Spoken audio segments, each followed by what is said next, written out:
wabarakatuh. Waalaikumsalam warahmatullahi wabarakatuh.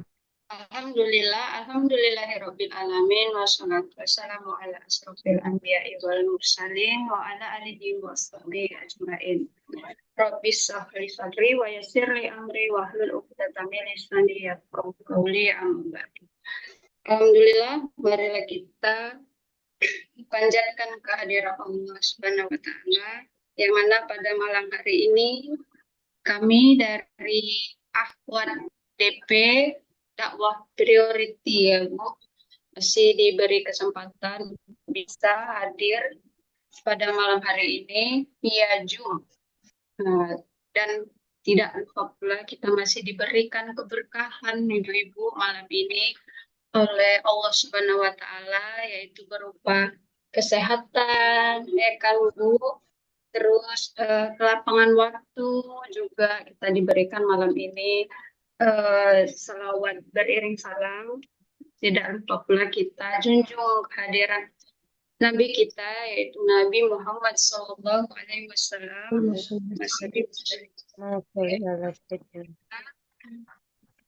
Di sini kita masih diberi kelimpahan hidayah, terus diberikan karunia ya kan Bu. Juga Nabi kita juga mendapatkan syafaat dari Allah. Semoga kita diberikan syafaat juga oleh Allah, kita umatnya serta keluarga beliau, Nabi kita, terus anak-anak beliau gitu kan, mendapat syafaat di akhir yang udah kelak nanti. Amin amin ya rabbal alamin. Sebelum kita mulai, Ustazah ya kan, ini kan banyak nih dari berbagai daerah gitu ya. Saya dari Tebing Bu, nama saya Nia dari Tebing Tinggi itu, dekat juga sama Medan gitu kan. Jadi ini banyak juga dari teman-teman dari Simalungun juga ada, dari Medan, terus dari Bogor, Masya Allah gitu ya. Jadi sebelum saya mulai, saya ingin sapa-sapa dulu ibu-ibu ini. Saya mau buka mic-nya dulu semua gitu kan, biar biar dengar, biar kompak gitu saya mendengar suaranya.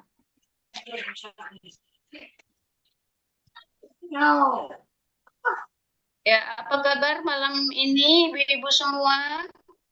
Alhamdulillah.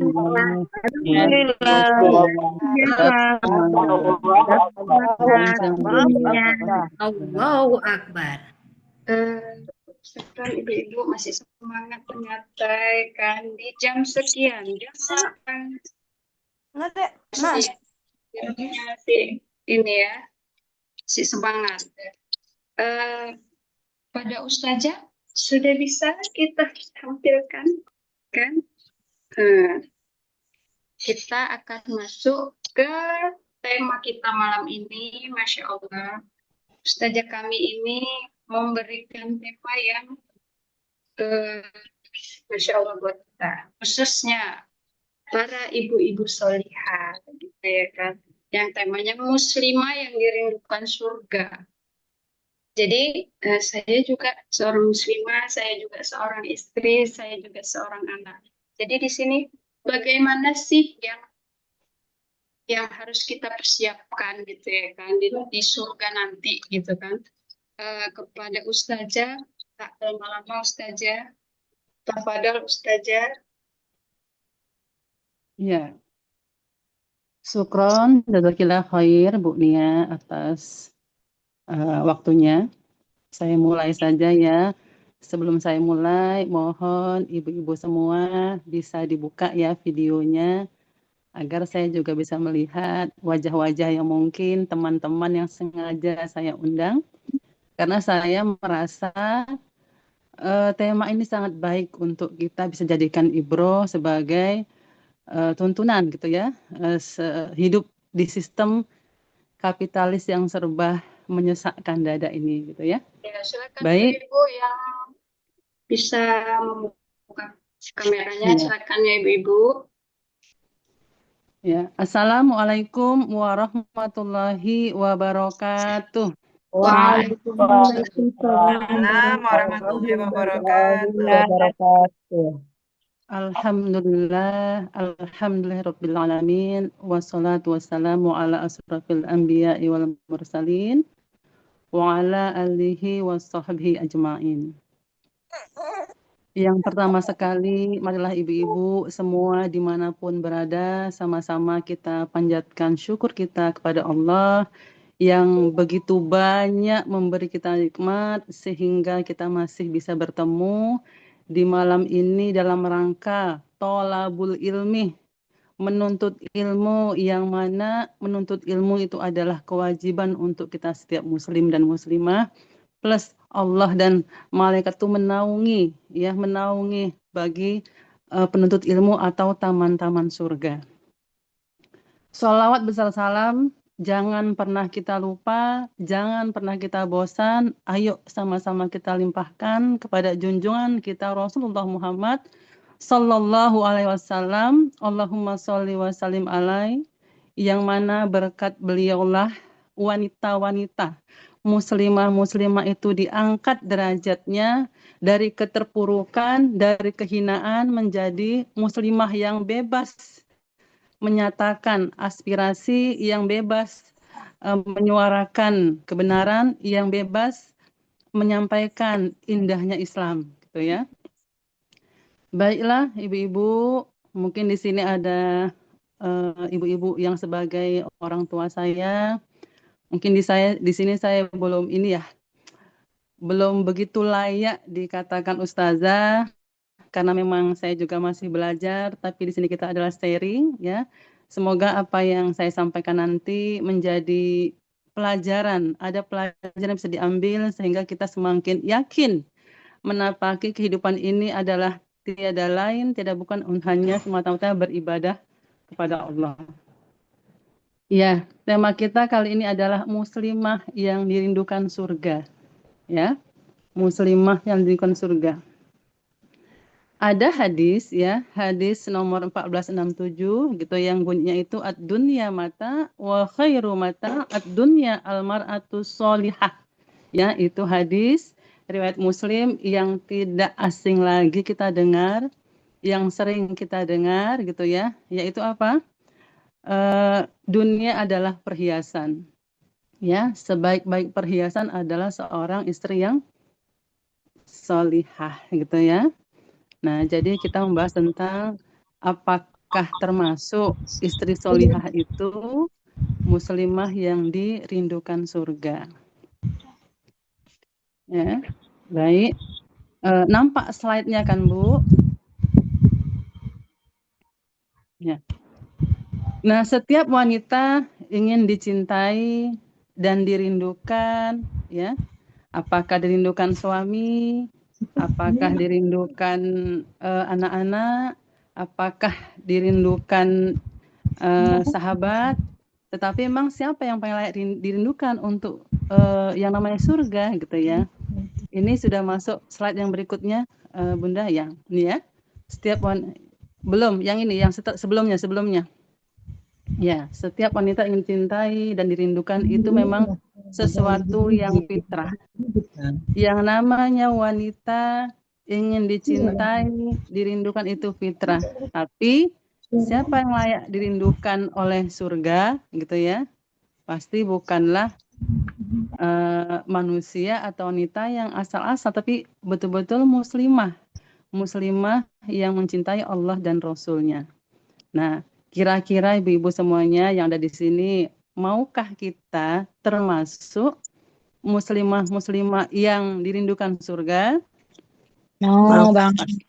Oh, pastilah ya, insya Allah semoga itu termasuk bagian dari muslimah-muslimah yang dirindukan surga. Baik, ya. Berikutnya, slide-nya Bu.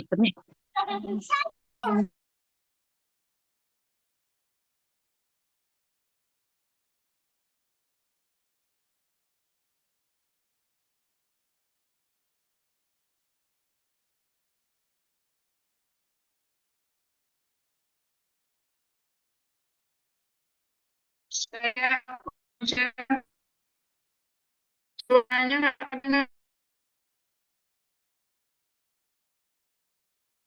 Oh, kok mati ya? Oh. Maaf, tadi tersilent suaranya. Ya. Baiklah ibu-ibu semuanya, gitu ya. Jadi ada dalil, ya, dalil dari riwayat Ahmad. Saya bacakan artinya. Rasulullah pernah bersabda, ya, jika seseorang wanita sholat 5 waktu, ya, di tepat waktu, puasa Ramadan, menjaga kehormatan, dan taat pada suami, maka dikatakan kepadanya, masuklah ke dalam surga dari pintu mana saja yang engkau kehendaki. Ya, hadis riwayat Ahmad. Jadi diceritakan di hadis ini bahwasanya ketika seorang perempuan, seorang muslimah tentunya ya, dia seorang muslim, ketika dia betul-betul ketika dia betul-betul melaksanakan apa perintah Allah dan apa larangan Allah sesuai dengan kadarnya itu syariat. Jadi hadis ini menyatakan disuruh pilih gitu ya kan. Atau masuk dari pintu surga yang mana saja yang engkau suka.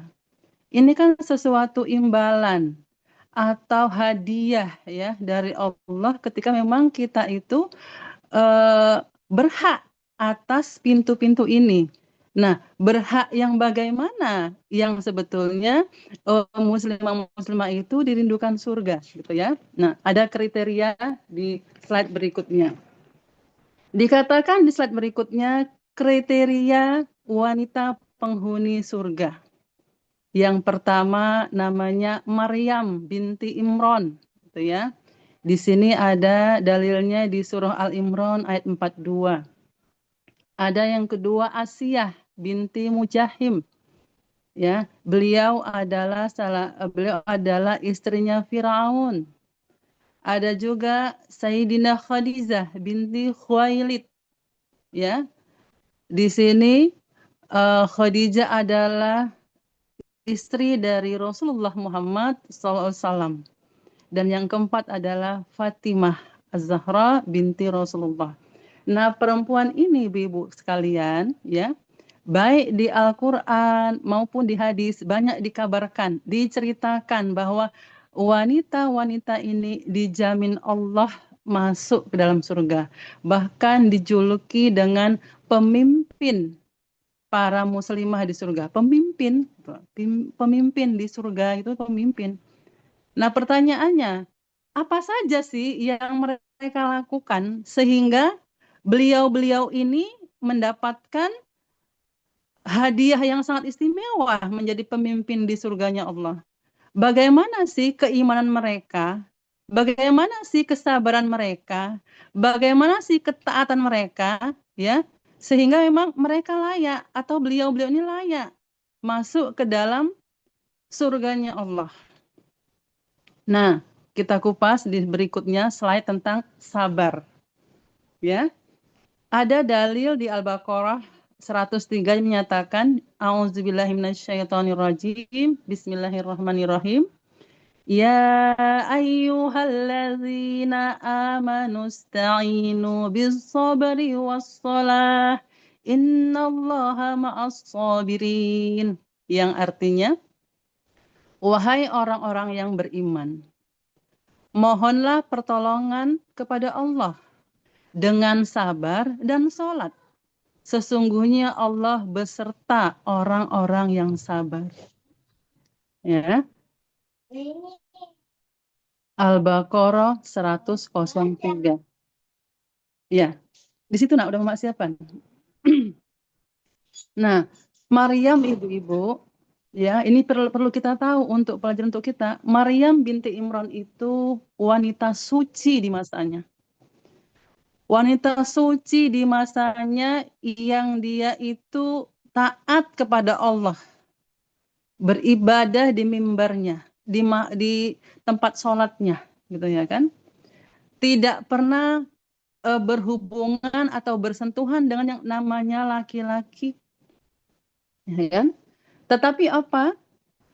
Maryam ini difitnah ya di zamannya, bahwasanya dia berzinah gitu ya. Dia berzinah sehingga dia mengandung. Jadi si Maryam ini diasingkan sampai dia betul-betul sendirian. Sendirian ibu-ibu, sendirian. Coba ibu bayangkan, kita itu wanita solihah yang menjaga kehormatan, tidak pernah bersentuhan dengan yang bukan mahram, tiba-tiba hamil, ya kan? Nggak tahu siapa bapaknya, istilahnya masa itulah ya kan, penduduk setempat gitu ya. Tapi memang Jibril mengabarkan ya di surah Al-Imran itu ayat 42 yang kurang lebih bahasanya, wahai Maryam, sesungguhnya Allah memilihmu ya untuk menjadi apa, sesuatu yang memang Allah kodokan. Dihembuskanlah ke rahim Maryam dan ada seorang bayi di situ. Apa yang bisa kita ambil di sini pelajaran Ibu-ibu? Kesabaran dan ketaatan Maryam itulah yang kita ambil pelajarannya. Bayangkan dia sendirian, diasingkan, tidak ada orang, hamil tua, bukan berarti hamilnya karena Allah kodokan tidak sakit, tidak. Dia mengalami sakit yang sangat hebat. Hingga di suatu kisah dia bersandar di pohon kurma. Ya kan Ibu? Nah, di sini bentuk kesabaran Maryam itu tidak berkeluh kesah, tidak menyatakan, wahai Allah, ini apa yang kamu beri? Aku sudah beriman kepadamu, wahai Allah. Kenapa kamu kasih ujian? Tidak seperti itu, ibu-ibu. Tapi Maryam yakin bahwasanya ini adalah memang kehendaknya Allah. Sampai akhirnya dia melahirkan seorang putra, ya, Nabi Isa alaihissalam, balik ke perkampungan, makin dihujat, makin dikatakan wanita pezina, tapi atas izin Allah, Nabi Isa di saat kecil itu bisa ngomong, gitu ya, bahwasanya dia ibuku yang paling suci, gitu ya.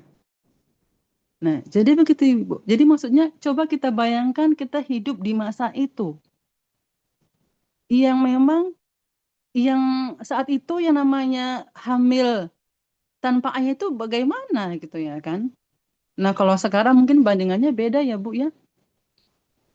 Sudah jelas-jelas hamil di luar nikah, pestanya 3 hari 3 malam, pakai kibotan gitu ya.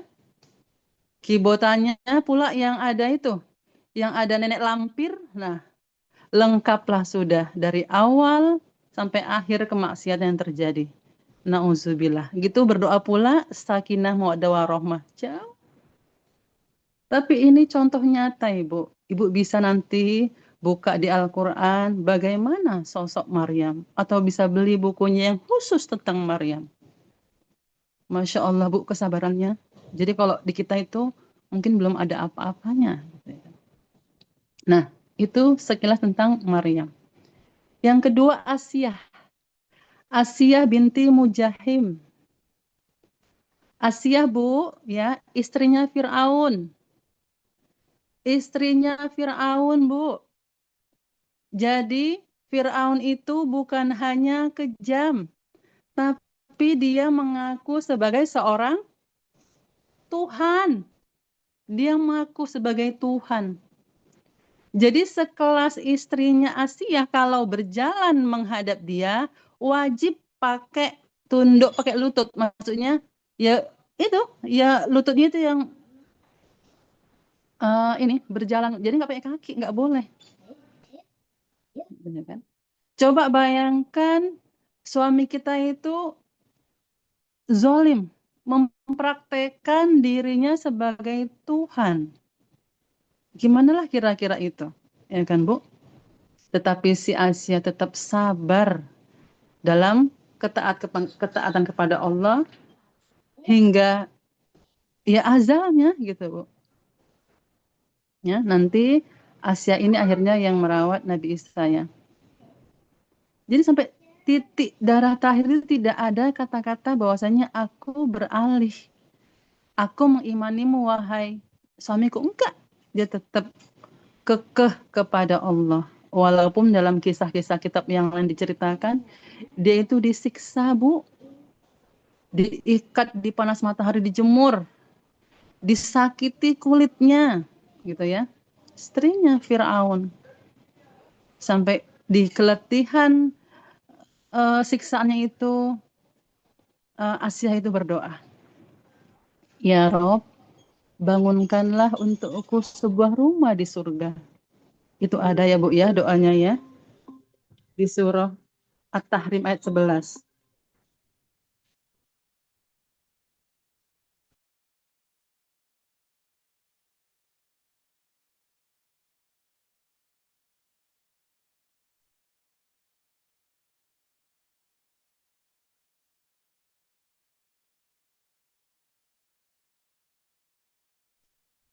Sedikit terganggu ya Bu, ada tamu pula itu.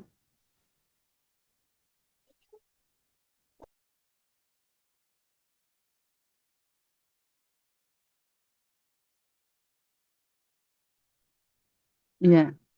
Jadi begitu Bu, si Aisyah tadi, apa kuncinya? Sabar. Sabarnya itu tidak ada bahasa, sabar itu kan ada batasnya, gitu ya. Sabar itu kan ada batasnya.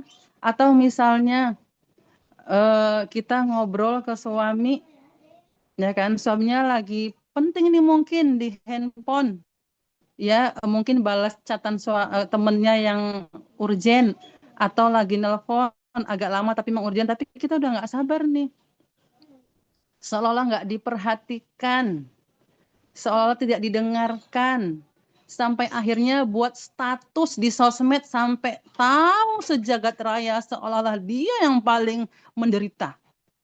Itu ya kan? Nah, sekarang ini lagi booming yang begitu-begitu. Sedikit saja buat status di sosmed. Yang akhirnya apa coba? Seluruh dunia maya itu mengerti kehidupan privat kita. Jadi ketika ada kurang-kurang sedikit suami Bu, wajar. Suami kita manusia biasa. Mungkin kita agak kesempitan ekonomi, sabar, ya kan?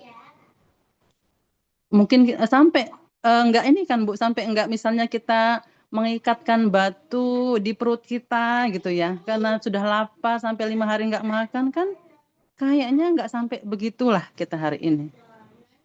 Ya kan? Atau nanti ada yang suaminya bilang, jangan ngaji dek, jangan ngaji lagi. Kalau ngaji lagi, misalnya enggak abang kasih uang belanja, langsung menyatakan ke gurunya, Bu Nia, besok aku enggak ngaji lagi ya, enggak dikasih uang belanja sama suamiku gara-gara ngaji. Sudah sejauh mana dia menjelaskan, sudah sejauh mana ia berupaya bahwasanya dengan mengkaji ilmu agama itu, dia akan semakin paham. Menjadi apa? Menjadi istri yang solihah, mendidik anak-anaknya ke arah yang lebih baik pastinya, yaitu ke arah ridhonya Allah.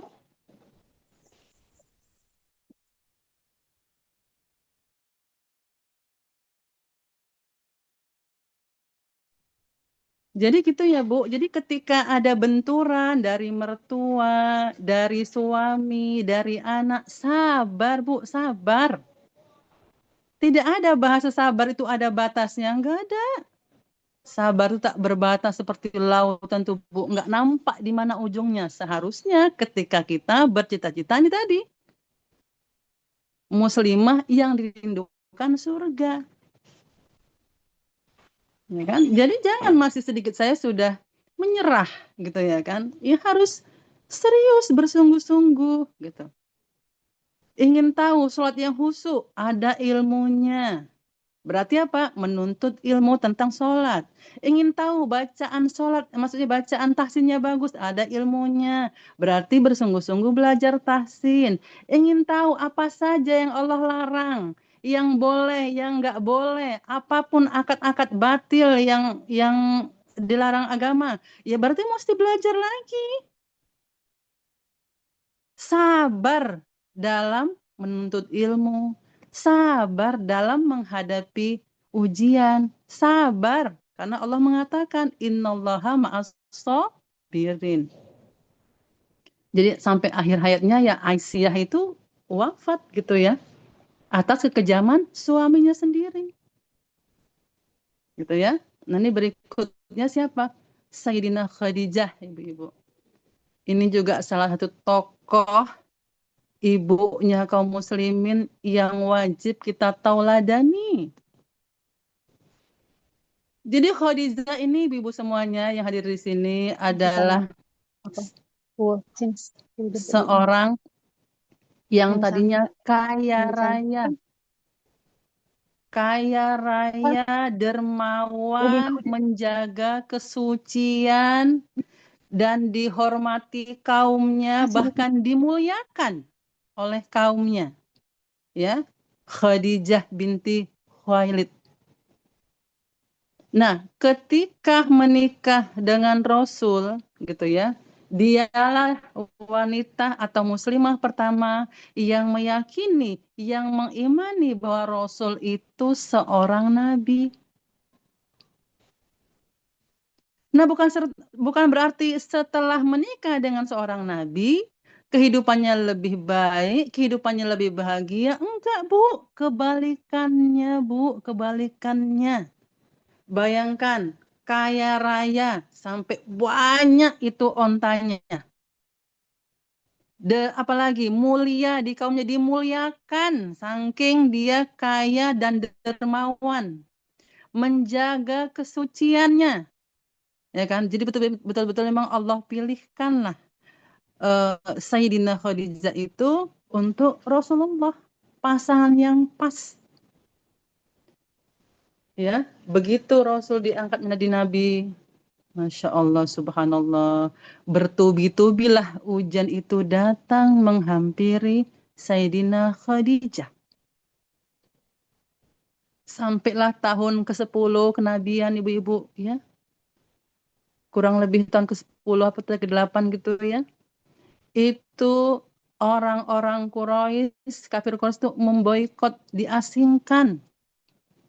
2 tahun ibu-ibu, 2 tahun lamanya Khadijah itu hidup dalam lapar, Bu, lapar, kelaparan, kurang makanan.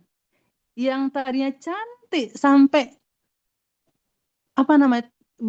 Maaf ya, tinggal tulang sama kulit, Bu. Tulang sama kulit. Sayyidina Khadijah, Bu. 2 tahun, Bu, bukan sebentar ya. Mungkin kita kalau seminggu aja sudah sulit, kita sudah gonjang-ganjing di rumah tangganya. Kayak mana nih sih ya? Kita anak-anak kita mau sekolah, mau ini segala macam. Ya, ini 2 tahun, Bu, 2 tahun. Coba bayangkan 2 tahun lamanya dalam pengasingan, susah makan, susah minum, kelaparan. Sampai fisik yang tadi cantik jelita itu tinggal kulit sama tulang. Sudahkah kita seperti itu, Ibu-ibu?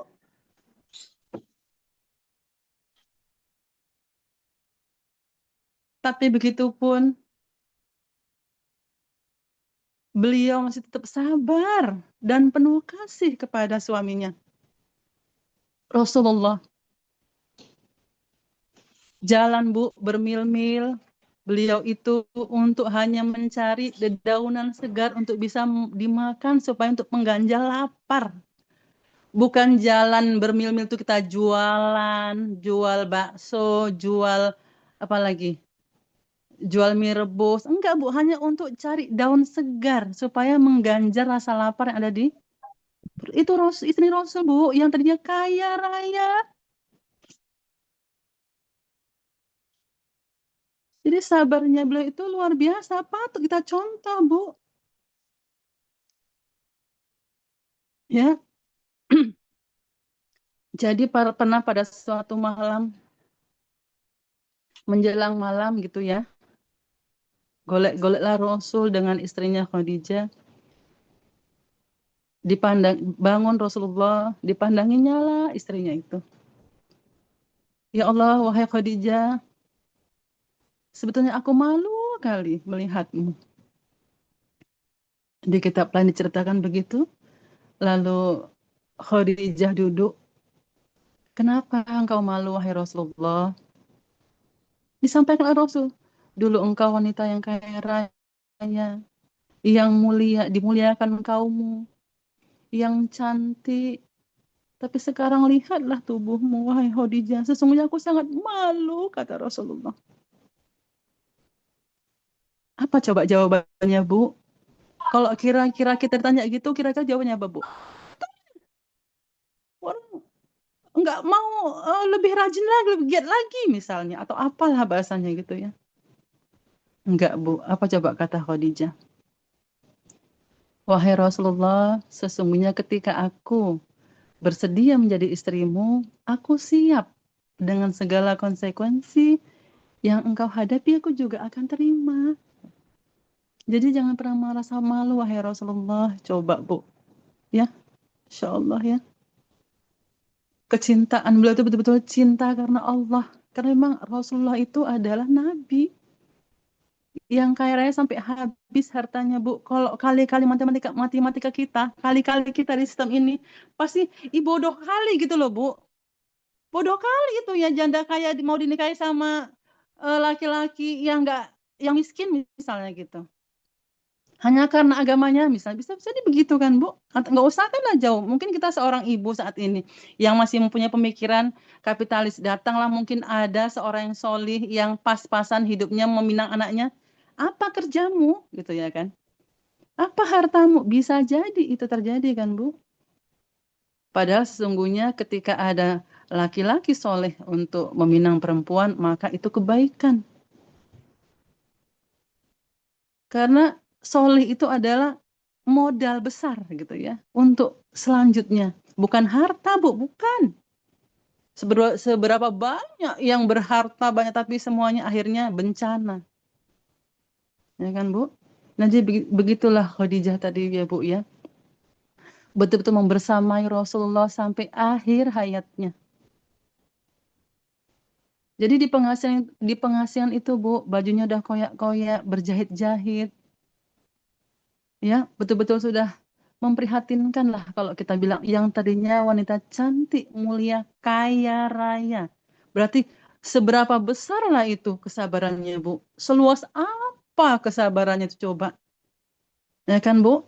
Yang pastinya nggak seperti air galon ya, mungkin dituang habis gitu ya. Ini nggak mungkin seluas lautan yang nggak pernah habis sabarnya ya, Bu ya. Jadi dari sekarang kita sudah berazam tidak ada bahasa sabar itu ada batasnya. Kayaknya nggak ada ya, Bu ya. Sudah, kita sabarin.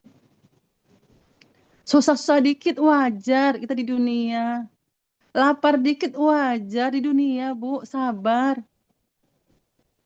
Nggak punya gorden baru waktu lebaran, ya udah gorden yang lama, nggak apa-apa. Nggak punya baju baru, baju yang lama nggak apa-apa. Jangan pula nanti akhirnya memaksa suami hingga akhirnya suami untuk membahagiakan istri, akhirnya mengambil jalan hal-hal yang tidak benar. Bisa jadi demi membahagiakan istrinya karena tuntutannya itu tidak bisa dimengerti dan dijelaskan gaji abang cuman ini loh deh. Itulah sedikit kali gaji abang ini. Pokoknya aku mau baju baru. Mau apa misalnya begitu ya kan. Akhirnya suaminya karena saking sayangnya juga ingin membahagiakan istri, pinjol. Terjerat pinjol lah untuk membagikan istrinya. Membahagiakannya benar. Pinjamnya salah. Karena pinjol itu. Assalamualaikum. Waalaikumsalam. Ya boleh. Ya. Jadi pinjol itu di situ ada akad-akad batil yang akhirnya riba. Gitu ya kan. Apalagi judi online. Hanya untuk apa? Hanya untuk bisa supaya membagikan istrinya. Jadi dari sisi yang begini-begini Bu, yuk kita belajar untuk sabar seluas-luasnya. Untuk betul-betul sabar bahwasannya kesulitan itu pasti ada kemudahan. Cuman sejauh mana kita berupaya bertawakal kepada Allah dengan syarat tidak melanggar syariat, senantiasa beribadah, ya. Apapun hal-hal yang Allah larang nggak kita kerjakan, insya Allah pasti Allah kasih jalan keluarnya. Jadi Bu ya. Jadi kesabaran karakter tiga sosok ini bisa kita ambil pelajaran berharganya gitu. Contoh yang nyata, ini bukan dongeng Bu, nyata ini. Cuman kita beda masa, ya kan Ibu? Bagaimana Fatimah gitu ya? Nah, Fatimah binti Rasulullah SAW itu apa namanya ya? Dewasa sebelum masanya kalau dikatakan di situ Ibu. Kenapa begitu Ibu? Karena di usia sekitaran 6 sampai 10 atau 7 sampai 10 itu Sayyidina Khadijah sudah meninggal ya. Jadi Fatimah lah yang bersamai ayahnya. Coba Ibu bayangkan, anak 10 sampai 11 tahun tuh kira-kira sekarang itu ngapain Ibu? Kira-kira anak 10 11 tahun itu kira-kira saat ini sukanya apa? Apakah masih makan disuapi? Udah gitu masih sholat dibilangi, ya kan? Itu kayaknya masih di sekitar begitu kan Bu, termasuk anak saya gitu. Masih belum begitu dewasa gitu loh maksudnya kan. Nah kalau Fatimah ibu-ibu coba di masa 10 sampai 11 tahun dia sudah harus dewasa menyikapi apa kondisi kaum Quraisy yang membenci dakwah ayahnya dan nggak ada lagi ibunya Bu, nggak ada ibunya. Pernah pada suatu hari ya kan Rasul itu sholat di Ka'bah depan Ka'bah, ya kan? Nampaklah sama orang-orang abu-abu tadi ya, Abu Lahab, Abu dan yang sebagainya gitu ya. Mereka rapat ya. Rapat mereka ini seburuk-buruk rapat. Apa coba kalau bahasa mereka? Ya, ini bahasa saya lah ya, bahasa saya. Kalian tengok itu. Muhammad lagi sholat itu. Di Ka'bah mau kita apain? Masa kita biar-biarkan aja? Nggak asik dong. Kurang lebih gitulah Bu ya, bahasa kita ini. Ayo siapa yang berani? Siapa yang berani? Gitu. Jadi salah satu di antara mereka itu tunjuk tangan. Itu Muhammad loh, itu yang memecah belah kaum kita. Masa kita biarkan dia sholat di depan Ka'bah? Ayolah kita ganggu. Begitu ya Bu Ibu ya. Ada yang tunjuk tangan, aku berani katanya. Akulah gitu. Jadi yang lain menimpal Ibu Ibu. Coba apa katanya? Di sana itu ada 3 hari lalu menyembelih hewan onta. Onta itu kan disembelih, Bu. Tapi kotoran dalamnya itu nggak diambil sama mereka. Sudah 3 hari, Bu. 3 hari. Padang pasir itu panasnya luar biasa. Bayangkan kotoran unta 3 hari, Bu. 3 hari. Lalu diambil sama orang yang berdiri tadi. Ditunggukan. Dia agak ke bukit lah, agak ke atas sedikit ya. Ditunggukan sampai Rasul itu sujud. Dilemparkanlah kotoran itu ke arah Rasulullah, Bu. Jadi sampailah tumpah ruah ke rambutnya ke mana-mana, ya kan? Darah-darahnya masih bau anyir dan sudah bau bangkai lah ya, sudah 3 hari. Ada budak mengetok pintu si Fatimah. Fatimah, Fatimah, tengoklah ayahmu Fatimah, tengoklah cepat gitu ya. Anak 10, 11 tahun, Bu. Berlari-larilah dia mengejar ayahnya ya kan sambil menangis membersihkan kotoran itu. Ayahnya masih sujud, masih sholat ya. Coba bayangkan, Bu. Apalah di benak anak 11 tahun yang melihat ayahnya itu dihinakan, dikucilkan, bahkan apa coba? Dinistakan gitu sama orang-orang kafir tadi. Sampai akhirnya dia ngomong sama ayahnya, "Wahai ayah, kenapa engkau begitu dibenci? Kenapa mereka jahat sekali samamu, ayah? Kurang lebih gitu ya. Coba apa kata Rasulullah? Enggak apa-apa, wahai anakku. Sesungguhnya nanti mereka akan melihat Islam ini menyebar dari Persia sampai Romawi gitu ya. Jadi di zaman itu Persia Romawi itu termasuk negara yang besar, Bu. Persia dulu tuh yang sudah ada negaranya yang besar masa-masa Rasul ya, Romawi gitu ya. Mungkin kalau sekarang katakanlah mana ya? Dibilang Amerika nggak ada apa-apanya tuh sebetulnya, cuman emang mereka adidaya yang jahat merusak negeri kaum muslimin ya. Nah, kurang lebih begitu Ibu ya. Jadi Fatimah, ya Khadijah, Asia, mereka itu sudah teruji Bu kesabarannya sampai akhirnya Fatimah menikah ya. Sesungguhnya sebetulnya bisa kan Rasul itu memilihkan suami yang kaya gitu. Orang Rasul itu sudah banyak ya, misalnya Utsman gitu ya. Tapi yang Rasul ridhoi itu Fatimah menikah dengan Ali. Yang Ali itu tidak punya apa-apa, Bu. Nggak punya apa-apa. Jadi ya Fatimah sehari-hari membuat makan itu harus numbuk gandum dulu sampai tangannya kapalan kalau bahasa Jawa. Tahu kan Bu kapalan, Bu? Numbuk gandum. Sampai jadi roti gandum itu, Bu. Kalau kita sekarang tinggal beli aja kan, Bu. Tepungnya udah ada, tinggal diublek-ublek jadi roti. Kalau ini masih berbentuk gandum. Nah, begitulah hari-harinya dengan penuh kesabaran. Bahkan dia dijuluki juga ahli sedekah. Dengan kondisi keterbatasannya lapar aja masih bisa dia sedekah ya, Bu. Nah, itu, Bu, salah satu beberapa contoh. Yang memang layaklah mereka ini Allah karuniai surga. Sampai detik-detik terakhir itu mereka memang betul-betul sabar. Sabar, Bu. Jadi kalau ada masalah-masalah dikit, misalnya ya Bu, Ibu ya, di kita ini, ya kan, lagi belajar, mengaji, berangkatlah pergi mengaji, misalnya. Mau kemana, Bu? Mau mengaji, misalnya. Asik ngaji, ngaji aja Ibu Nila. So alim kali asik ngaji, ngaji aja katanya ya kan. Belum seberapa, Bu. Ya kan, Bu? Alhamdulillah di bidang alim. Alim itu kan berarti ahli ilmu. Sok fanatik kali lah ibu inilah asik ngomongin Islam aja. Ya iyalah kalau nggak ngomong Islam ngomongin apa?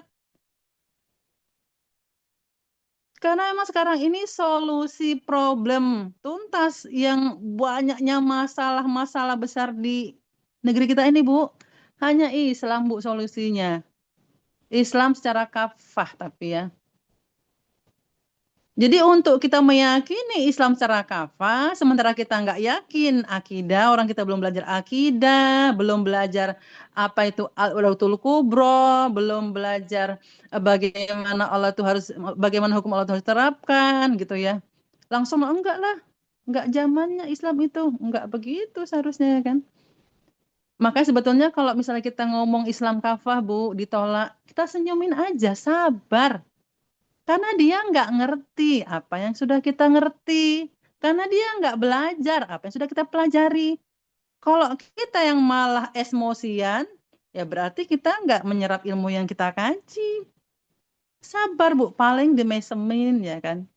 Paling dimesemin tetap kita sampaikan terus.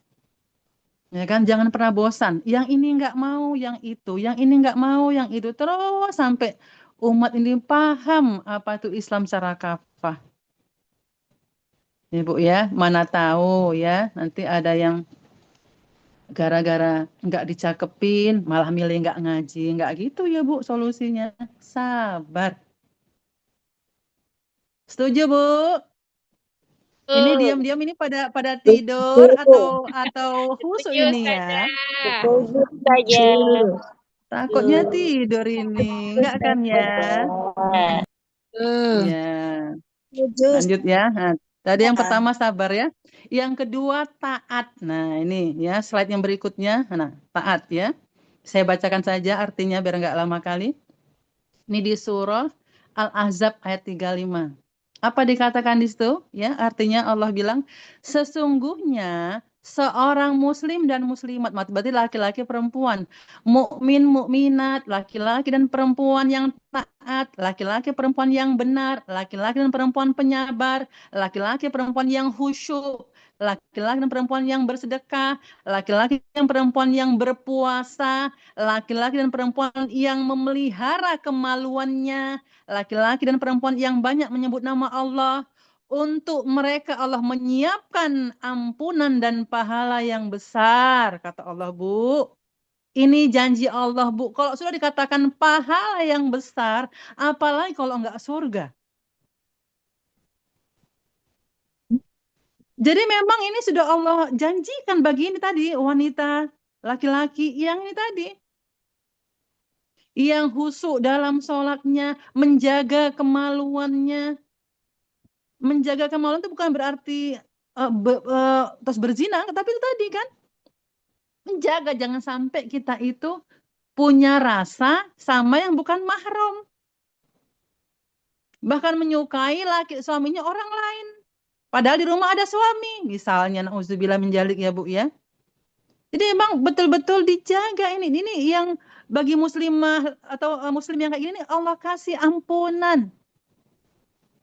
Taat Bu. Taat itu berarti apa? Takut melanggar syariatnya Allah. Walaupun sekecil apapun. Jangankan yang apa namanya, yang haram, yang mubah aja dia pilah-pilah untuk ia kerjakan. Ini ciri-ciri orang yang nanti akan dirindukan surga, Bu. Taat terhadap semua, kulli gitu ya, kulli sayin, terhadap semua apa saja perintahnya Allah. Jadi nggak pilah-pilah kayak kita datang undangan ada prasmanan. Di situ ada A, B, C, D, kita nggak suka yang A, kita ambil yang B, nggak suka yang D, kita ambil yang C. Enggak, Bu. Terkait syariat, Allah katakan, ya ayyuhallazina amanu udkhulu fisilmi kafah. Ya kan? Wahai orang-orang yang beriman, ya kan? Beriman memang yang disebut Allah, bukan yang lain-lain. Masuklah kamu ke dalam Islam secara menyeluruh kafah. Dan jangan kamu ikuti langkah-langkah syaitan. Kafah ini Bu, berarti menyeluruh, nggak tunggu nanti, nggak tunggu kapan. Begitu tahu, langsung amalkan. Begitu tahu, langsung amalkan. Begitu. Misalnya apa? Umi Nuha, misalnya tentang menutup aurat. Jelas di Al-Ahzab 59, An-Nur 31, mana itu jilbab, mana itu kerudung. Itu terkait dengan pakaian. Akad-akad batil, Allah haramkan yang namanya riba. Setiap hutang yang bertambah riba, itu Allah haramkan. Jangan dekati. Jangankan mengambil, dekati saja jangan. Karena yang namanya riba, Allah langsung katakan, aku memerangi orang-orang yang menggunakan riba. Apakah dia, misalnya kayak di sini ada namanya rentenir ya, apakah dia sebagai rentenirnya, apakah dia sebagai peminjamnya, atau yang meminjamkan, podo, sama dosanya ya. Atau akad-akad batil lainnya. Apa itu? Banyak sekali. Ada leasing, ada ini, ada itu. Kita harus tahu. Taunya di mana? Mengaji, Bu. Rajin, rutin, tiap minggu, ya kan? Nggak pun bisa pergi mengaji, Zoom. Di dakwah priority ini. Setiap minggu sedikit, lama-lama jadi bukit ilmunya. Jadi akhirnya bisa memilah, oh ini nggak boleh ya. Oh iya, aku takut sama Allah. Oh ini nggak boleh ya. Jadi taat itu salah satu kunci para 4 sahabiah tadi itu, atau 4 wanita solihah tadi itu, ya dijamin surga. Taat mereka, Bu. Taat kepada Allah, taat kepada suami. Ketika suami tidak menyuruh mereka kepada kemaksiatan. Kalau suami menyuruh kepada kemaksiatan, kita nggak boleh nggak ada kewajiban taat begitu, Ibu ya. Tidak ada kayak tadi si Asia disuruh menyembah dialah sebagai Tuhan, kata si Fir'aun, nggak mau, dia tetap Allah Tuhanku, begitulah kurang lebih, walaupun itu suaminya gitu loh. Jadi memang taat ini ada konsekuensinya, ada Bu. Kalau kita taat, konsekuensinya ya paling dijauhi misalnya ya sama komunitas kita. Oh, nggak usah berteman lagi tuh sama Bu Nia. Sekarang dia sudah alim, nggak mau lagi dia ngambil rentenir, Nggak tahu nggak mau mami. lagi dia Beli kan. nggak mau lagi dia ngambil mekar. Sudah ngaji dia sekarang, jangan ditemenin misalnya gitu ya kan. Baru dia nggak temenin aja kan Bu, nggak apa-apa bilang, nggak apa-apa bilang ya kan. Aku lebih memilih ridhonya Allah misalnya begitu. Ya, karena memang konsekuensi ketika kita mengamalkan Islam secara kafah itu, Bu, ya itu tadi. Di belakang kita ini begini gitu kan, di depan beda. Jadi itu sudah biasa. Jadi pernah saya suatu hari ibu-ibu ya, ada kajian juga di rumah saya. Biasa ibu-ibu berapa? Kadang-kadang ada ya, ini pas lagi kosong. Jadi pas ibu-ibu muda itu mau datang ke rumah saya gitu kan, jumpa sama tetangga lah gitu, tetangga. Sini rumah saya juga. Mau kemana? Mau tempat Umi Nuha? Mau ngapain? Mau ngaji? Ngapain ngaji di sana? Di sana itu ngajinya berbahaya, bla bla bla. Sesat segala macam nggak sama kayak kita. Itu Bu, dibilangnya. Tetangga yang kalau jumpa itu, apa kabar Mi? Sehat Mi? Iya Bu, sehat Bu. Di belakang begitu Bu. Dan dia nggak pernah berpikir kalau misalnya dia itu, maksudnya yang tadi mau datang aja itu menyampaikan ke saya itu dia nggak pernah berpikir, ya ngoceh aja dia untuk mempengaruhi bahasanya jangan ke sana.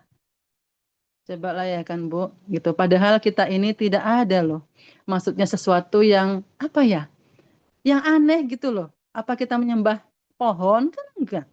Atau kita ngajak orang untuk ngumpulin beli apa namanya, beli senjata gitu kan enggak? Kita hanya mengajak kepada muslimah yang lain itu, ayo kita berpikir lagi yang lebih positif, kembali kepada Islam secara kafah itu kan. Karena kebaikan itu ya Islam, gak ada yang lain, Bu. Nggak ada pilihan lain selain Islam ya, Bu ya. Apa kata Allah, Allah katakan, inad dina indallahil Islam. Tidak ada agama yang aku ridhoi kecuali Islam. Jadi taat ya Bu ya, taat yang kedua.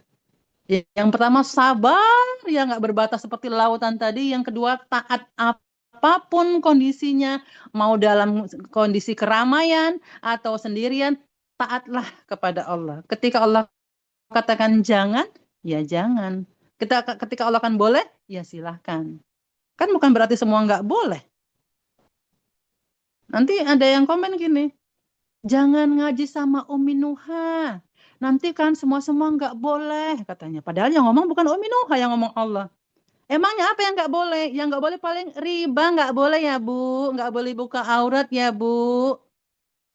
Iya kan? Apalagi? Nggak boleh berbohong ya Bu. Nggak boleh berzina. Kan itu. Nggak boleh apa lagi? Nggak boleh menipu.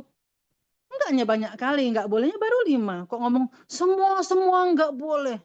Nah itu dalil sesat itu ya kan? Yang diungkapkan Umi Nuha masih 5. Yang dibilangnya semua nggak boleh. Itu pembenaran untuk dirinya. Ya, masih banyak begitu, banyak. Bagaimana menghadapinya Umi Nuha? Sabar Bu, sabar. Senyumin aja. 7. Ya, lanjut berikutnya. Yang ketiga, menjauhi maksiat. Nah, tadi Ibu Bia setelah kita taat dengan apa yang Allah katakan, apa yang Allah ridhoi, taat kita apa yang Allah tunjuki, sami'na wa ta'na kita. Nah, yang ketiga apa? Menjauhi maksiat atau menjauhi dosa. Ini ada hadisnya yang bunyinya, sesungguhnya jika engkau meninggalkan sesuatu karena Allah, niscaya Allah akan memberi ganti padamu dengan yang lebih baik. Maksudnya apa? Maksudnya Bu, ketika ada hal-hal yang ada keharaman di situ, ya kan, ragu, tinggalkan langsung. Jangan ragu. Insya Allah Allah akan ganti dengan yang lebih baik. Karena sebaik-baik kesukaan kita itu apa, Bu? Ridhonya Allah. Kalau kita tahu, kalau kita paham. Ada suami yang dia mungkin bekerja di instansi yang mungkin ada keharaman di situ. bilang ke istrinya, Oma, kayaknya abang mau resign lah. Setelah baca-baca dan mendengar kajian, mantap hati ayah untuk hijrah. Karena tempat yang ayah kerjakan ini mengandung hal-hal yang mengandung riba.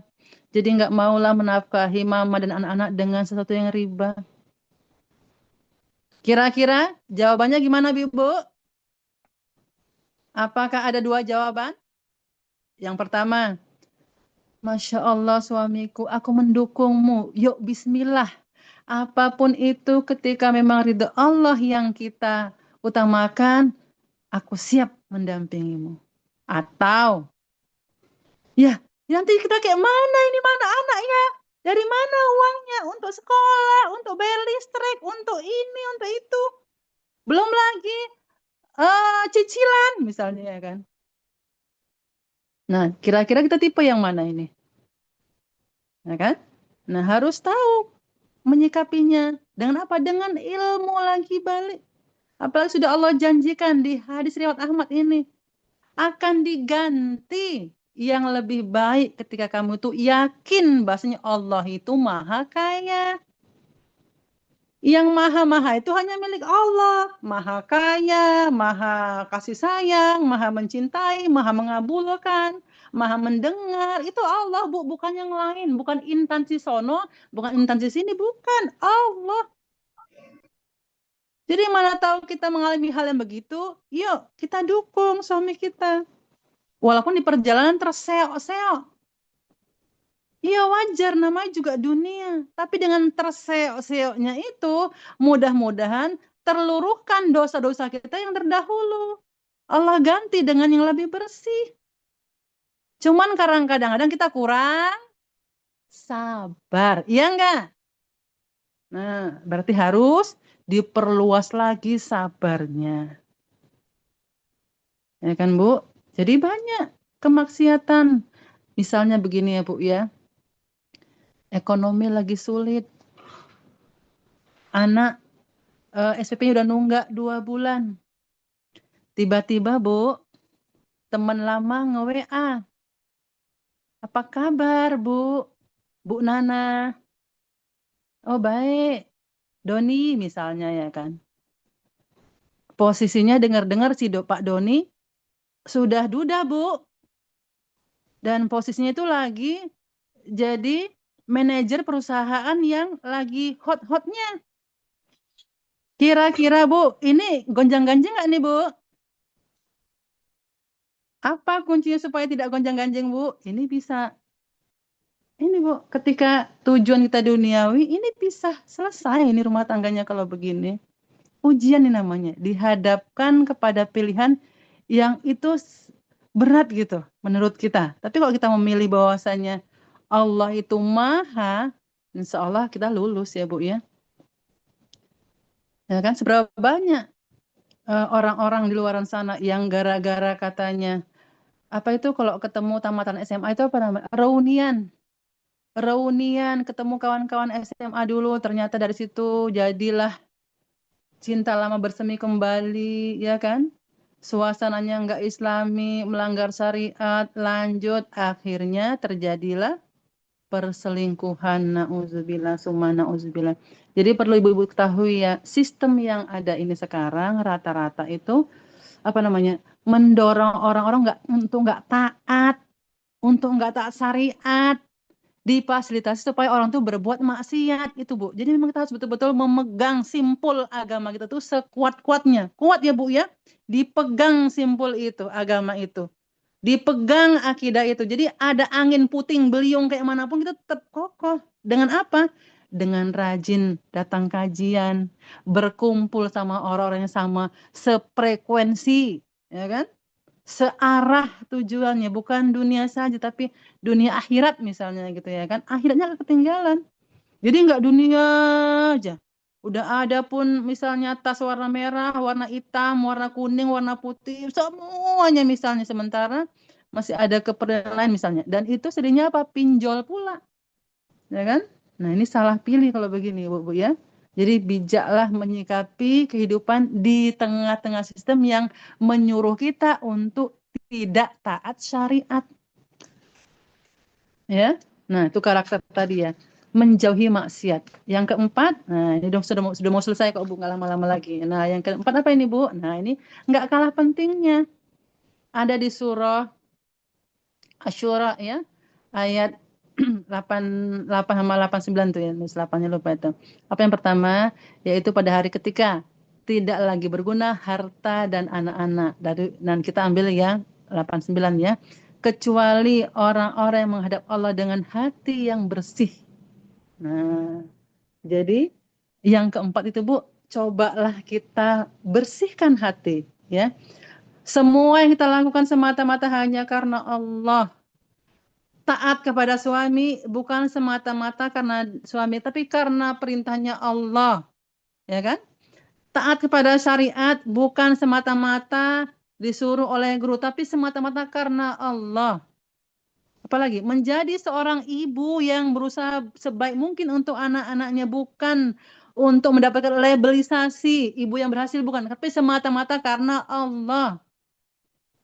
Jadi ketika semuanya semua karena Allah itu Bu, kita ringan, kita lapang hati, bersabar seluas samudra, nggak gampang sakit hati, nggak gampang apa namanya sih tersinggung gitu ya kan? Ya sudah kita salah, terima kita salah, ya, nggak gampang seujonan, ya kan? Nggak iri, dengki, nauzubillah, jauh-jauh dari yang kayak gitu, ya. Jadi itu penyakit-penyakit yang mesti dijauhkan dari hati-hati kita, karena ini salah satu apa namanya upaya kita untuk menjadi orang-orang yang tadi bersih hatinya.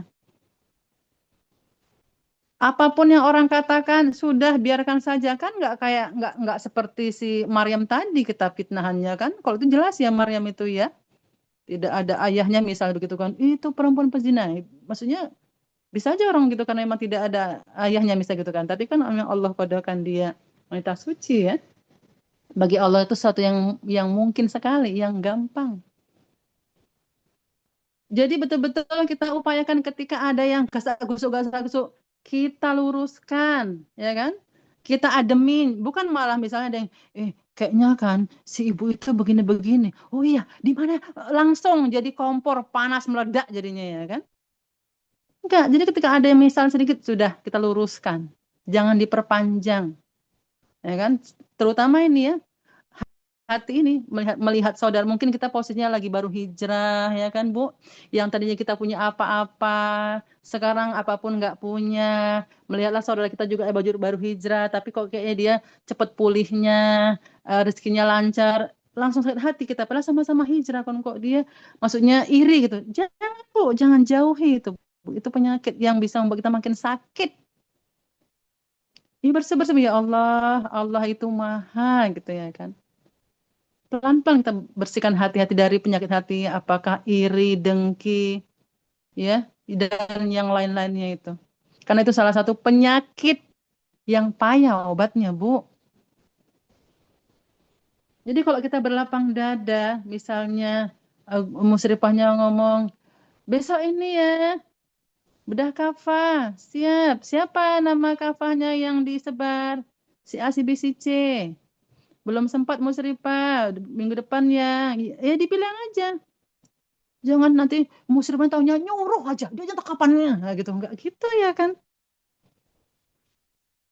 Nah, jadi memang ibu-ibu semuanya itu butuh proses. Kita hanya manusia biasa yang mungkin dengan contoh-contoh ini kita bisa ambil pelajaran berharga, tapi tetap semua itu dalam koridor yang kita bisa, yang kita kuasai, yang kita bisa maksimalkan. Di luar itu ya tetap kodonya Allah. Ya ibu-ibu ya. Jadi penutup kita hari ini, surga tidak melihat siapa yang paling cantik, paling kaya, paling dermawan, paling apa namanya ya, paling tenar, paling pirang, enggak. Tapi siapa yang paling taat dan sabar dalam ketaatannya. Dan kita itu enggak ada yang sempurna ya Bu ya, tidak ada kita yang sempurna. Tidak, ini salah nih ya, salah ketik ini bukan tidak perlu sempurna. Dan kita itu maksudnya kita itu tidak ada yang sempurna. Cuma kita berusaha untuk lebih baik lagi dari hari ini. Semangat, Bu. Mana dia ini suaranya? Bisa, Semangat Bu. Ustazah. Ya, Masya Allah. Mungkin itu dulu yang bisa saya sampaikan. Lebih dan kurang saya mohon maaf. Assalamualaikum warahmatullahi wabarakatuh. Waalaikumsalam warahmatullahi Waalaikumsalam. wabarakatuh. Alhamdulillah, syukran jazakillah khair Ustazah. Malam ini, Masya Allah, pada ibu-ibu yang bisa bertanya, insya Allah Ustazah bisa jawab ya Ustazah ya. Insya Allah. Ini langsung aja ya Ustazah, karena waktunya sudah. Ini Ustazah ada pertanyaan dari Ibu Deni dari Brian nih. Jadi apa yang harus dilakukan istri yang ditinggalkan suami tanpa pesan? Ini maksudnya suaminya kemana, Bu? Ibu Deni coba. Ibu Deni coba bisa buka kamera atau bisa Bukan, dari. bukan enggak saya, tetangga saya, Bu Oh iya, Ustazah. silakan Bu. Ditinggalkan, Berarti ditinggalkan suaminya, dia tanpa pesan, suaminya pergi, anaknya ditinggal. Kasihan, sementara mereka menyewa rumah. Akhirnya yang punya rumah pun mengusir mereka. Jadi mereka sekarang tuntang lantung lah gitu. Kamilah sebagai tetangga yang membantu apa gitu. Jadi istrinya berarti itu tetangga yang bagaimana? membantu istrinya ini Iya, gitu kan. iya, Suaminya pergi tanpa berkata apa gitu kan, perlu bantuan apa gimana, pergi iya, aja gitu ya kan. iya, Iya, insya Allah nanti dijawab sama Ustazah. iya. Ada lagi ibu-ibu yang lain bisa raise hand di Mungkin kolom chat juga saya, di sini. mungkin saya, Bu, izin bertanya. Siapa nih? Ibu Iin.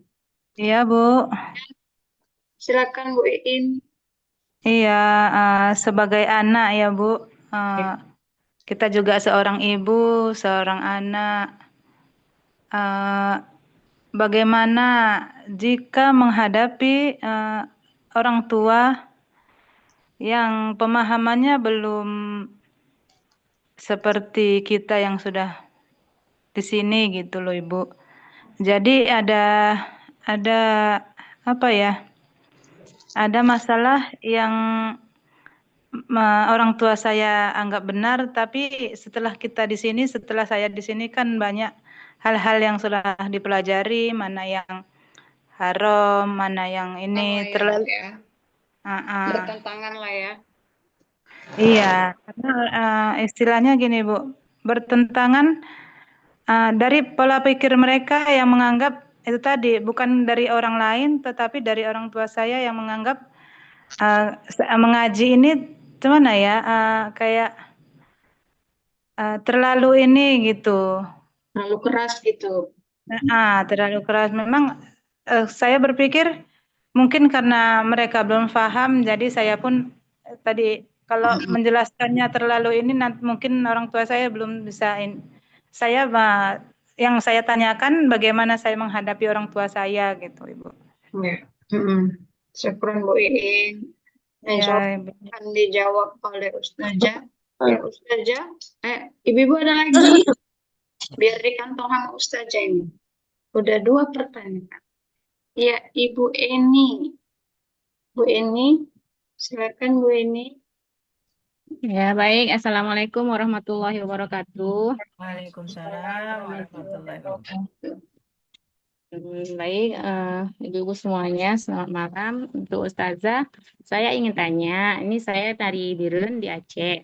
Di sini kebetulan untuk dalam minggu ini ya, banyak kali masalah tentang bantuan banjir.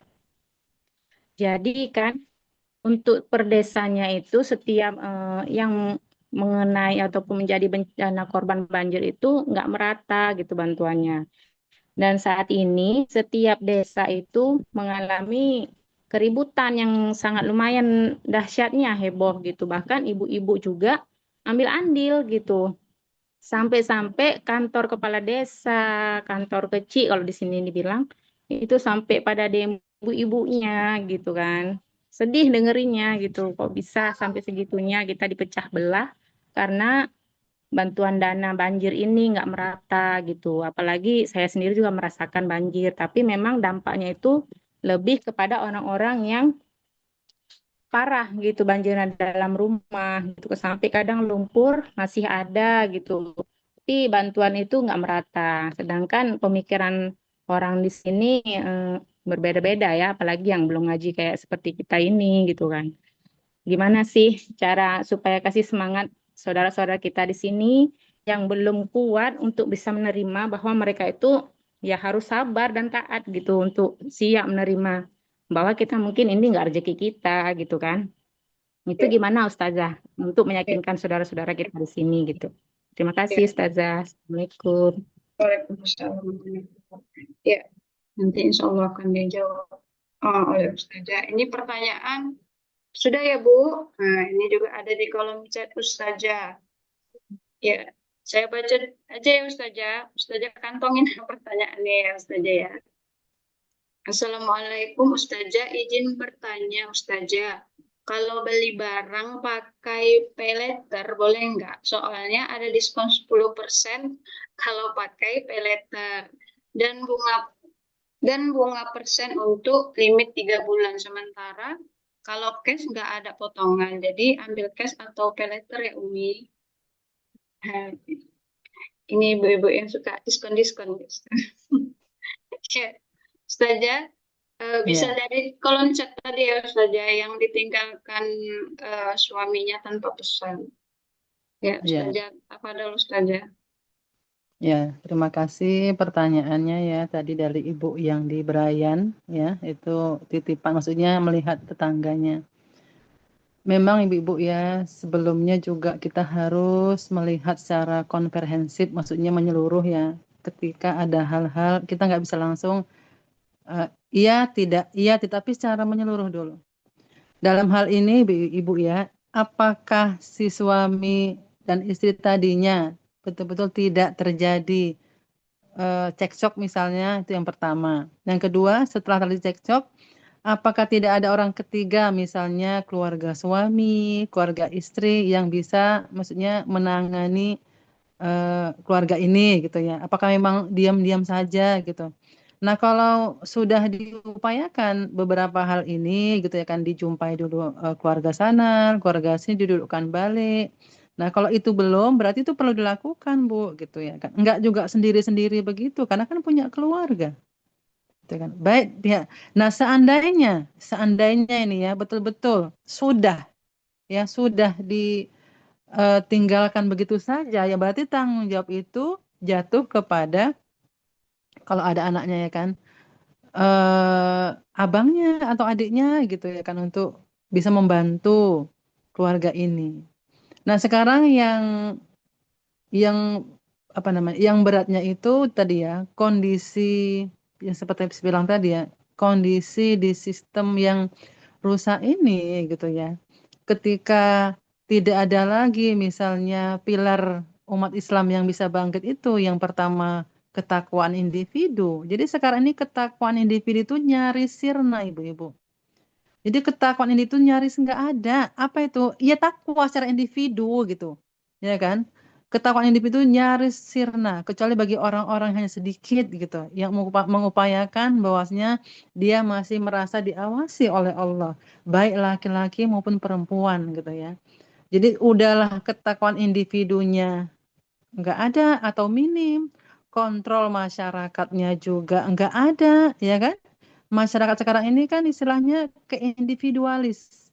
Lu, gua, masa lalu ya masa lalu nggak bukan masalah gua gitu kan. Padahal kita nih sebagai kaum muslimin nggak begitu. Kita harus saling melihat di sekitar kita, saling amar ma'ruf. Supaya apa? Supaya hidup kita itu ya diberkahi Allah gitu ya kan. Udahlah nggak ada ketakwaan individunya, kontrol masyarakat juga nggak ada. Negaranya juga tidak menerapkan hukum secara tegas, lengkap lah. Ya, jadi problem-problem yang kayak Ibu tadi itu banyak, Bu. Rumit untuk bisa mengurainya. Seperti istilahnya apa namanya bahasanya ya, benang yang dikus itu payah untuk mengurainya. Tapi kalau emang istilahnya ditanya harus bagaimana si istrinya, ya sudah, ada nggak akad misalnya eh, cerai gitu ya kan? Kan berarti nggak ada. Jadi sejauh ini berarti dia masih istri suaminya tadi, Bu. Ya, kalau bisa tadi diselesaikan kepada keluarga suami, maksudnya dijumpai kepada suami bagaimananya, nah sampai nanti titik bagaimana, ya harus ada kejelasan. Kalau emang sampai entah misal berapa tahun tidak ada kabar, berita gitu ya, sampai emang akhirnya kita menanyakan ke pihak suami pun memang tidak ada kejelasan yang pasti gitu ya, bisa ditanyakan lagi nanti ke bagian hukum pernikahan itu sudah bagaimana gitu. Karena kasus yang begini banyak, Bu, banyak. Saking apa? Saking memang rusaknya lah sistem yang ada ini. Bagaimana sabar kita di situ posisinya? Ya di awal-awal kita harus bersabar, Bu, sambil memohon kepada Allah diberikan petunjuk. Jadi sabar itu bukan berarti sabar, nggak ngapa-ngapain tetap ya, Bu ya. Ibadahnya dikencengin gitu loh, doanya dilangitkan gitu. Apa yang bisa merayu Allah hingga Allah kasih petunjuk yang betul-betul benar menurut Allah. Itu pasti ada jalan keluarnya. Ya kan? Inna ma'al usri yusra. Allah katakan di surah Al-Insyirah itu, ketika ada kesulitan pasti ada kemudahan. Bahkan bahasa kemudahannya itu 2 kali. Diupayakan dulu jalur langit, tapi betul-betul lah ya, betul-betul. Jangan maksudnya berkeluh kesah saja. Sholat tidak, misalnya gitu. Nutup aurat tidak. Jadi dari sisi mana Allah akan menolong orang dia pun tidak membersamai Allah dengan ketaatan, misalnya begitu. Jadi dianjurkan untuk coba, yuk pelan-pelan taat mendekat kepada Allah, gitu loh Bu ya. Sembari mencari keluarganya, mencari solusi bersama. Seandainya tetangganya membantu, sejauh mana bisa membantu. Seharusnya kalau orang begini ini langsung ditangkap ya oleh apa namanya ya, misalnya desa gitu menanggung jawabi bagaimana seterusnya, apakah dikasih pekerjaan segala macam gitu ya. Jadi emang sistem yang rumit ini akhirnya berat gitu untuk bisa menyelesaikan kasus yang kayak gini banyak gitu ya kan. Nah, gitulah ya Bu ya, coba diupayakan dulu bicara dengan keluarga suami, terus bagaimana keluarga istri, bagaimana dibicarakan bersama, didudukkan bersama. Mungkin itu solusi awal ya Bu ya, untuk kasus yang ditinggal suami tadi. Jangan gujuk-gujuk nikah lagi Bu, jangan. Dipastikan dulu gitu ya, dipastikan lagi gitu. Ya, yang kedua tadi dari menghadapi orang tua ya. Kalau boleh tahu orang tuanya ini umurnya berapa ya kalau boleh tahu, Bu Iin? Ayo Bu Yang Iin, bertanya. Bu Iin, orang Pengen tahu, tuanya pengen umur tahu dulu berapa umurnya, Bu umur orang Iin? tuanya. Hah? Mana Bu Iin ini? Ya, ya Bu.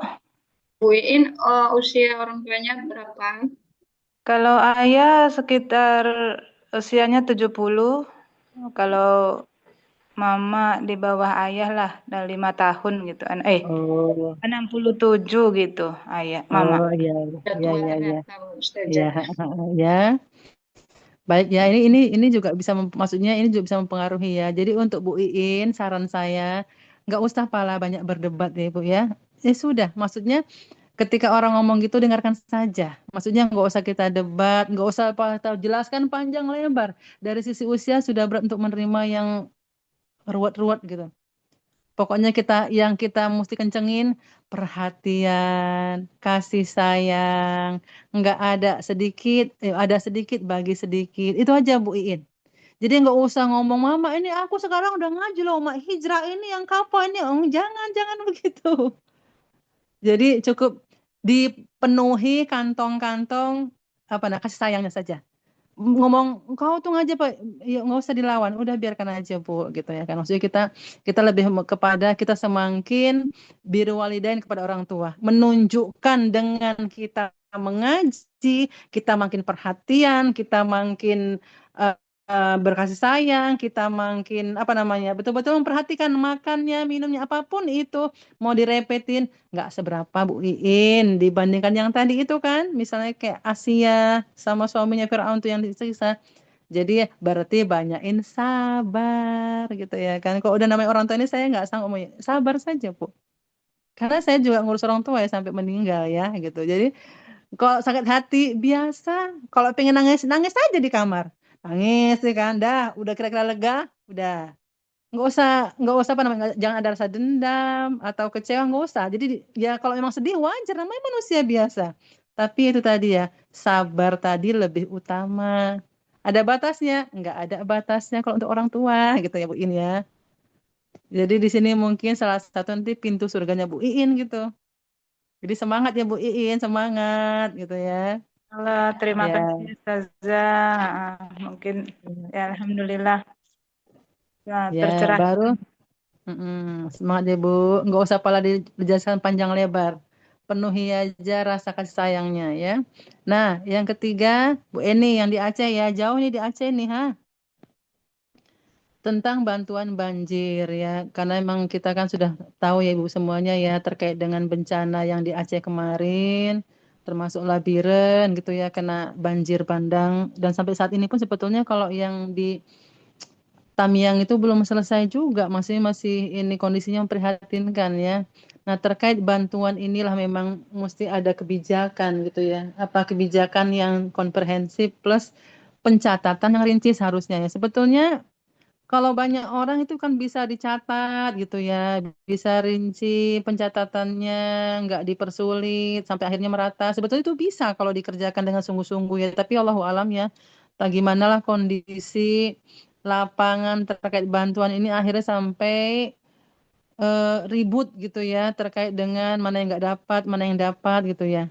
Nah, dalam hal ini pun memang perlu perlu ada apa Bu Eni ya, perlu ada kebijaksanaan ya warganya, ibu-ibunya, ya kesabaran juga tadi lah untuk maksudnya bisa supaya nggak makin memperkeruh gitu ya.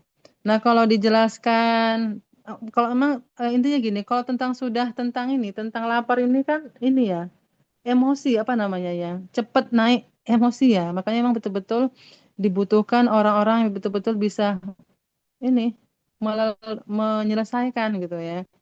Ya bagaimana, misalnya bagaimana caranya? Ya sudah pelan-pelan aja dijelaskan Bu Eni bahwasannya ketika memang seandainya pun kita melapor nggak dapat, ya itu tadi berarti memang belum rezeki walaupun sebetulnya eh, bisa ada upaya untuk ini apa namanya untuk dapat gitu ya. Ya kalau misal sudah ribut-ribut sampai begaduh itu kan sudah nggak solusi juga. Ya kalau sudah nggak memungkinkan untuk kita berada di situ ya dijauhi gitu ya. Karena sebetulnya kalau emang nggak rezeki itu ya memang nggak sampai ke kita Bu. Jangankan berbagi untuk masuk ke kerongkongan saja itu kalau misalnya tidak rezeki ya nggak sampai ketelan gitu. Jadi salah satu kalau sudah mengkhawatirkan ya sudah nggak usah kita dekatin.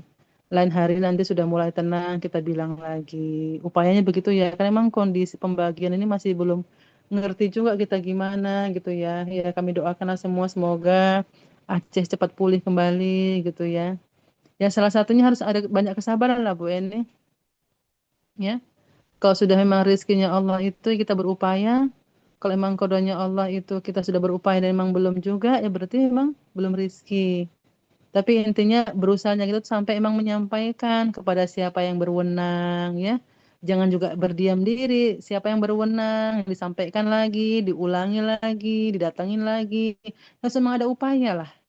Jangan sampai betul-betul dia nggak dapat udah berhari-hari itu juga nggak bisa kan. Maksudnya kan bahaya juga kan untuk anak-anaknya misalnya begitu. Ya, jadi mungkin itu Bu Eni ya. Maksudnya memang harus ada orang-orang tertentu yang bisa menyelesaikan itu gitu, mendata dengan rapi, membagi dengan rapi yang khawatirnya bantuan datang, yang bagian yang diamanahi pun ribut juga. Jadi akhirnya ricuh semuanya gitu ya, saking sudah takut kelaparan tadi ya. Padahal kalau sudah hak kita satu, ya satu, jangan ambil hak orang lain seharusnya begitu. Jadi intinya tadi ketakwaan tadi, individu tadi belum tersuasanakan dengan takwa gitu ya. Mungkin itu Bu Eni. Baik Ustazah, terima kasih jazakillah khair Ustazah. Ya, kayaknya udah pada ngantuk ya. Satu lagi Ya, saja ya, satu lagi saja ya tentang ya, ya, ya. peleter tadi saja. Oh, pay letter ya. Iya, Dia pakai jadi peleter dia dapat diskon 10%. Itu boleh nggak? Ya, Kayak cash dia atau pay later saja? ya. Jadi kalau untuk pay letter sendiri itu cenderung kepada hal-hal yang memang kayaknya subhat ya. Subhat itu berarti mendekati kepada keharuman. Jadi kalau memang belum detail, tahu itu hukumnya boleh, jangan dicoba, jangan diambil walaupun ada diskonnya. Seberapalah diskon kalau emang itu akhirnya tidak Allah ridhoi. Intinya yang saya pahami, pay letter tuh nggak boleh ya, tapi gitu pun nanti coba saya kaji lagi. Nanti saya sampaikan coba ya. Ada di fikihnya Ustadz Siddiq Al-Jawi tentang pay letter gitu ya. Nah, jadi kalau yang saya pahami nggak boleh sih, apalagi sampai ada misalnya akad-akad yang tertindih, akad yang tertimpa, akad yang nggak jelas gitu ya. Khawatirnya subhat akhirnya jatuhnya ke haroman. Mungkin itu Bu Nia. Lebih jeli lagi aja lah untuk menyikapi. Kalau nanti butuh data biar kita kirim ya Bu. Iya, iya. Ya, Ustazah. Syukur, Ustazah. Ya, gimana Ibu-Ibu? Jawabannya tadi banyak ya Bu, berarti kita disuruh sabar. Walaupun itu berat Bu, tapi eh, saya yakin Ibu-Ibu bisa. Dan saya juga berjuang untuk sabar. Kalau kan itu berat gitu ya. Ya, eh, insya Allah minggu depan kita akan kembali lagi dengan tema yang berbeda dan ustazah yang berbeda. Kita sudah jam 1 menit lagi, jam 9:30. Jadi semoga apa yang disampaikan oleh Ustazah malam ini bermanfaat buat kita dan insya Allah bisa kita jalanin ya Ibu-Ibu ya. Kepada Ustazah, syukran jazakallahu khair Ustazah untuk